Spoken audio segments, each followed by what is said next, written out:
Timothy Burns, Tim to his friends, looked at his cell phone after leaving a message from Candace, or Candy, as she liked to be called, his wife of 5 years. He had just signed a service contract with a large California company that had offices throughout the country. He knew his boss, Jake Hudson, would be extremely pleased as the new contract meant a significant expansion of his IT firm. The new contract also meant a significant increase in his salary. Maybe now, he thought, he and Candy will finally be able to start their own family, as they had planned. But he had concerns that had begun to creep into his mind after his camping trip with Jake a little over a week ago. There was something a little different about her when they returned from their trip. It seemed like her mind was on something else most of the time, and she was starting to get a little snappy with him. But that was not all. He noticed something else when they got home and threw their clothes into the laundry basket. A pair of her panties had something in the gusset. He picked them up and noticed that whatever it was already hardened and had a very distinctive smell. Then it dawned on him, and he felt as if his whole world had collapsed. He vowed to find out the truth. He knew he would be heading to the West Coast, so he visited an attorney to see what his options were. If Candy cheated, he thought, it would be the end of their marriage. "Are you sure that your wife is cheating on you?" asked Ruby Hawkins. Ruby was a lawyer who specialized in family law and divorce and was recommended to him by a friend who had just divorced his wife for cheating. "Not 100%, he said, "but I need to know, and if that's the case, I want a divorce." "Well then," said Ruby, "most divorces in this state occur without anyone's fault. You can file on the grounds of adultery, but you will need compelling evidence." "Do you mean, for example, photographs or videos?" Tim asked. "Yes," said Ruby. "If you want, I can instruct an investigator to follow her and find out for sure." "Yes, please," Tim said. "What can I expect during a divorce?" "Well, since she makes about the same amount as you do from your teaching job, there's a chance that we can save you from having to pay her any child support," Ruby said. "You don't own any real estate and you don't have any children, so essentially it's going to be split 50-50. You keep your pension and she keeps hers. Essentially, this is an even distribution of assets. If she cheats on you, we will use that as a basis and use whatever evidence we have to ensure a good outcome. I'll start the paperwork and we'll send it when we have the evidence." "Okay," Tim said. "Let's do that. I'll be out of town for about 3 days, so I think that's when she'll probably do it." She called her investigator, Marvin Johnson, and he suggested Tim install a tracking app on her phone. He also gave Tim a device to record phone calls on his landline and an audio recorder, which he hid in her purse. Tim hated doing this, but he had to know the truth. There were other clues as well. Ever since they'd gone camping, Jakey had seemed even more arrogant and condescending than before. It was almost as if he knew something that Tim didn't. He managed to hold out for a week, and Candy drove him to the airport, kissing him goodbye. "I'll call you this evening after dinner," he said. "Okay, honey," she told him. "Have a good flight." The first night he was away, he called Candy as promised, and was a little shocked when she told him that she would be working as a waitress at the party Jake was throwing at his house that evening. According to Candy, one of the waitresses was sick, and Jake asked if she would be willing to fill in for her. He didn't know that Jake had any plans because he didn't mention anything. "He promised to pay me $150 for the evening," Candy said. "I could use some extra money, since I won't be back to work until a couple of weeks later." He knew classes would resume soon and she could really use some extra money, but something wasn't right about it. "Really?" Tim asked. "Okay, go ahead, but be careful and tell me about it tomorrow, okay?" "Okay," she said. "You know that I love you, right?" "Yes," he said, "and I love you too. Good night." He finished the conversation, but a knot began to twist in his stomach. He called the investigator. "I just wanted to let you know that Candy was asked to waitress at a party at Jake Hudson's house," Tim said. "Okay," said Marvin. "We succeeded. I'll forward you everything we find out." "Thank you," Tim said, ending the conversation. The next day, he called Candy on her cell phone, but received no answer. He also called his home phone, but only got an answering machine. Of course, she didn't spend the night with Jake, he thought to himself. However, his hopes were dashed when he received an email from Marvin that same day. Candy spent the night at Hudson's house, and she is still there, the email said, and she was very busy the night before. I've attached a couple of photos, but I want to warn you that they are quite graphic. I will give you my full report when you return. Tim opened the attachments, and his heart sank. His beloved wife was there with whom he lived for 5 years. She had sex. With 3, damn it, 3 men. Men he had once considered friends. His hands began to shake and tears began to flow from his eyes. He couldn't believe what he was seeing. He tried calling her again, but it went straight to voicemail. He also tried to call his home phone, but only got an answering machine. He didn't leave any message and went to the hotel bar to drown his sorrows. The next morning, he checked the tracker and found that Candy's phone was still at Jake's house, which meant she was probably still there. Marvin confirmed this assumption with an email that contained 2 more photographs of his wife. The nature of the photographs was the same as the previous ones, but with 10 men, including Jake, his son Mike, and 5 more employees of Jake's IT company. He had once considered all these people to be reliable colleagues, but that was no longer the case. He didn't recognize the other 3 and assumed they were Mike's friends. He completed his business with the California client and, contract in hand, checked out of the hotel and caught an early flight home. He caught a taxi at the airport and noticed that Candy's car was missing when he arrived home. Checking the tracker, he saw that her phone was still in Jake's house. He went inside, changed his clothes, and called Ruby's office. He was surprised when her receptionist said that she was free and could see him in the afternoon. He called Candy on her cell phone and was surprised when she answered. She seemed out of breath when she answered. "Hello?" she asked. "Hi, it's me, Tim," he said. "Where are you?" "I'm home. Just finishing up a few things before class starts," she said. He was shocked that she had lied to him so blatantly. "I see," he said. "Well, I'm done here in California and I'm heading home." "Oh, okay," she said. "I missed you so much. Call me when you land and I'll pick you up at the airport." "No, don't worry," he said. "I'll take a taxi. Bye." He ended the conversation and wondered if she noticed that he didn't tell her that he loved her, or that they would see each other later. Shaking his head, he left the house and went to visit Ruby. Candy looked at the phone after Tim ended the call. He always ended his calls by saying he loved her, but this time he didn't. In fact, she noticed that his voice didn't sound friendly at all. She fully intended to return home after that first night, but lying naked between Jake and his son felt so good that she just couldn't leave. After all, she owed it to herself, she thought. This will all end when classes start again, she thought. And Tim would never know.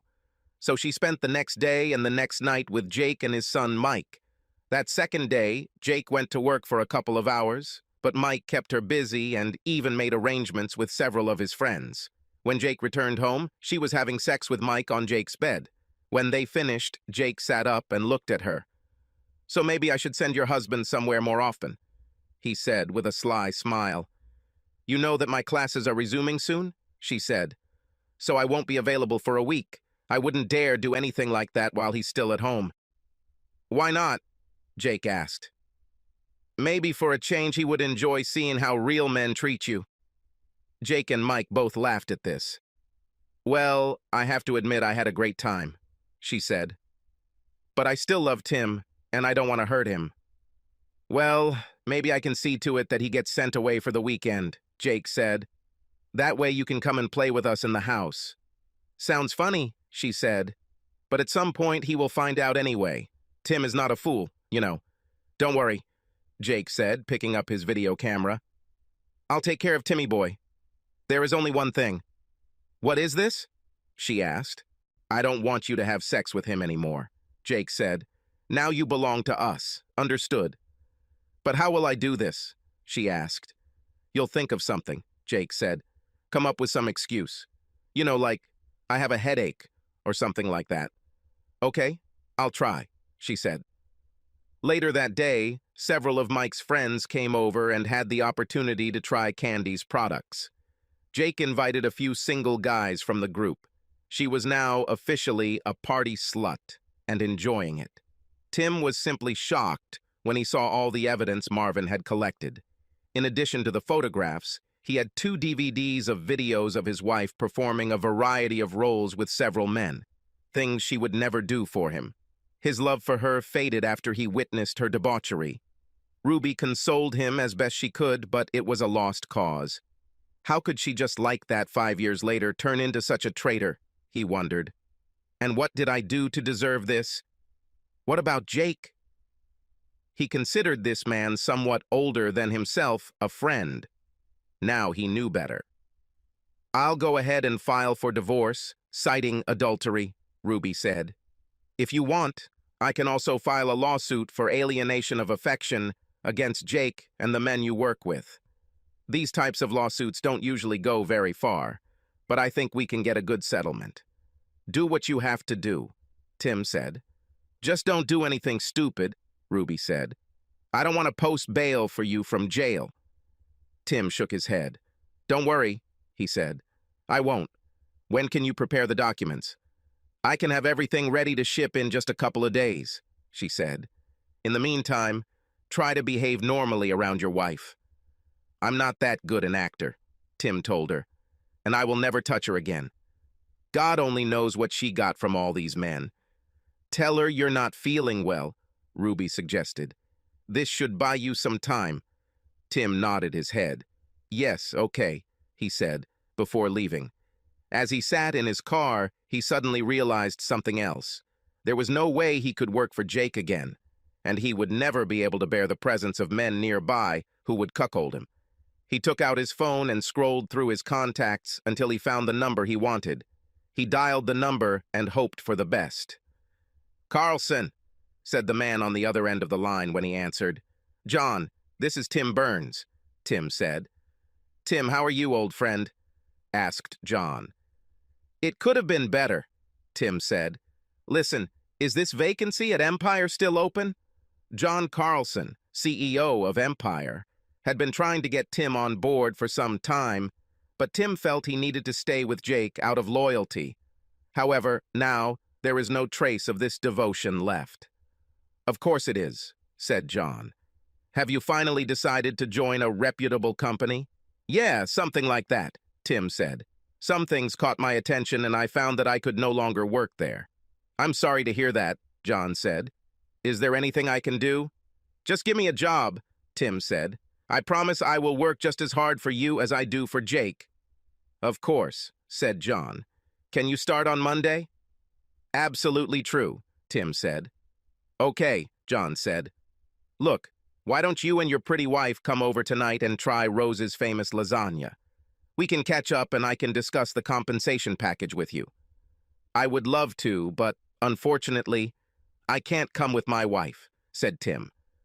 About? Asked John. What's happened? I really don't want to go into detail over the phone, Tim said. I can go a little deeper into this tonight if you want. Of course, Tim, John said in a worried tone. You know, Rose is a licensed counselor. Maybe she can help you if you want. That actually sounds good, John. I appreciate it, Tim said. Okay, John said. I'll call Rose and let her know. Do you think you can come in at, say, 6:30 p.m.? Of course, said Tim. Today at 6:30. Thanks again, buddy. With pleasure, said John. They ended the conversation and Tim felt as if a huge weight had been lifted off his back.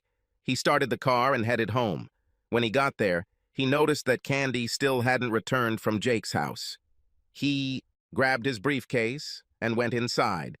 He took a shower, changed clothes, and sat down at the computer, where he wrote a letter of resignation.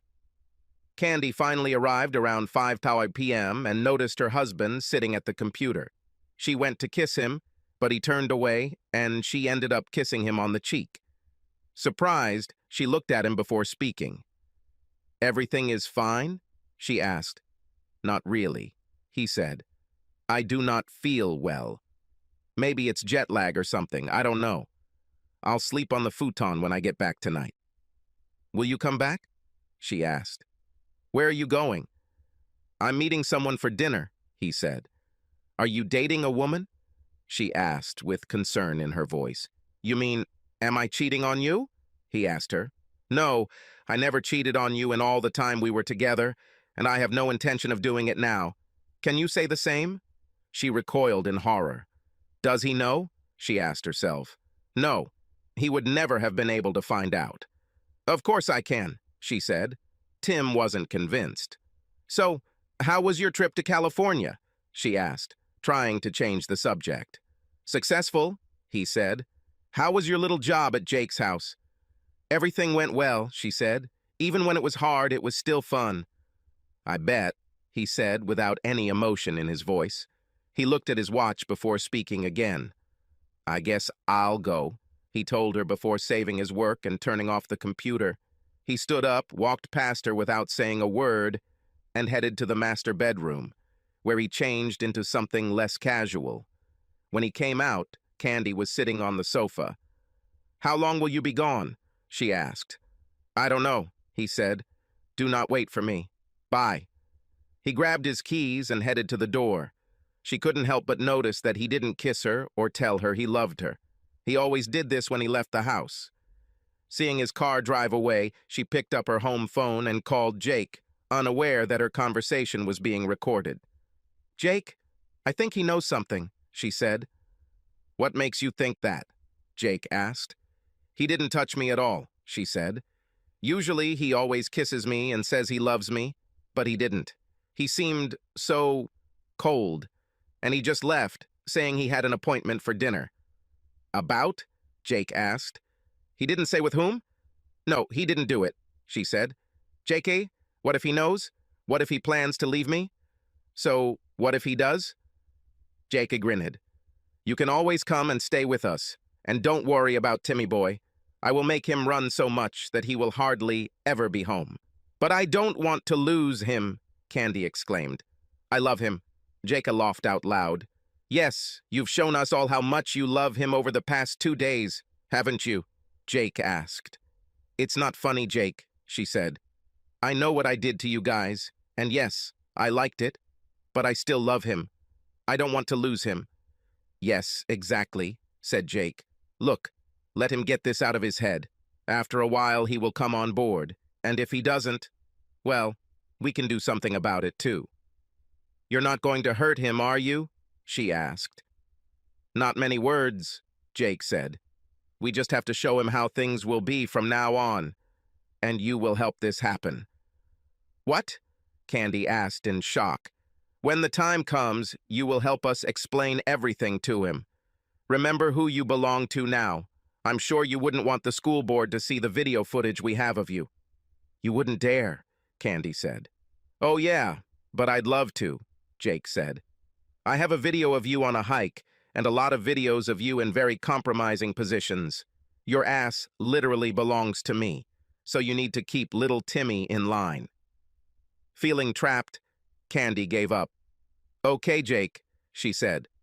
But don't hurt him, Jake chuckled over the phone. Yes, as you say, he said, ending the conversation. Tim drove up to the large 2-story house where John and Rose Carlson lived. He got out of the car, grabbing a bottle of wine that he had picked up on the way. John opened the door as he rang the bell and graciously accepted the wine. Come in, Tim, he said with a smile. And thanks. This will be put to good use tonight. John led Tim to the dining room where Rose was waiting for him with her lasagna. Tim, please meet my wife Rose, John said. Rose, this is Tim Burns, our new customer service representative. Tim shook Rose's hand while John opened a bottle of wine. Nice to meet you, Tim, Rose said with a smile. I'm glad to meet you too, Mrs. Carlson, Tim said. Please call me Rose, she said. Mrs. Carlson sounds so official. They took their places at the table, and Rose served lasagna on plates while John poured the wine. Tim had never tasted such delicious lasagna and expressed his gratitude. This is the best lasagna I've ever eaten, he said. I'm glad you like it, Rose said. This is one of my signature dishes. So, Tim, I don't want to pry into someone else's business, but I'm curious as to why you decided to break up with Jake so quickly, John said. Something happened? Tim nodded his head before starting. Yeah, something happened, Tim said. Please, Tim, tell us about this, Rose asked. Tim took a moment to collect his thoughts before telling them the story. Damn, John said. It's chilling.